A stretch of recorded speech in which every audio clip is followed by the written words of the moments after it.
పంపియేనా okay సంచలనం సృష్టించిన pharma city అక్రమ రైతుల అరెస్ట్ కేసులో ఈరోజు Nampally criminal court PDPP court దాదాపు 27 మందికి బెయిల్ అప్లికేషన్ చేస్తే దాదాపు 24 మందికి 25 మందికి బెయిల్ మంజూరు చేయడం జరిగింది.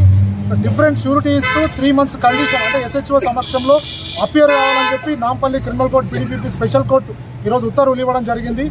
దాదాపు సేమ్ ఇన్సిడెంట్లో డిఫరెంట్ ఎఫ్ఐఆర్ చేసినప్పటికీ 36 రోజులు జైల్లో ఉన్నప్పటికీ రకరకాల కోర్టులు మారినప్పటికీ ఈరోజు కోర్టులు కూడా అంటే రైతులకి న్యాయం ఉంది, రైతుల వైపు న్యాయం ఉందని క్లియర్గా ఈరోజు జడ్జి గారు ఈరోజు వాళ్ళ బెయిల్ మంజూరు చేయడం జరిగింది. కొన్ని కండిషన్స్ ఇష్యూ చేయడం జరిగింది. 3 months వరకు ఎస్హెచ్ఓకి ఇన్వెస్టిగేషన్కి సపోర్ట్ చేస్తూ వాళ్ళకి పిలిచినప్పుడు వెళ్ళాలని చెప్పి కన్సెంట్ జడ్జి గారు ఈరోజు నాంపల్లి కోర్టు జడ్జి గారు ఆర్డర్స్ ఇవ్వడం జరిగింది. ఆ షూరిటీస్కి సంబంధించి రేపు మార్నింగ్ 10:30కి మేము నాంపల్లి క్రిమినల్ కోర్టులో షూరిటీస్ ప్రొడ్యూస్ చేస్తున్నాం అందరు రైతులకి. అదేవిధంగా A1గా ఉన్న పట్నం నరేందర్ రెడ్డి గారికి కూడా ఈరోజు ఎంపీ నెంబర్ 512కి తనకు కూడా బెయిల్ మంజూరు చేయడం జరిగింది.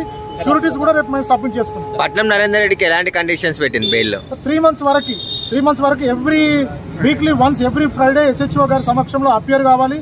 3 months వరకు అపియర్ కావాలి, ఇన్వెస్టిగేషన్కి సపోర్ట్ చేయాలి, కండిషన్స్ ఫాలో కావాలని చెప్పి క్లియర్గా కోర్టు ఆర్డర్స్లో పేర్కొనడం జరిగింది.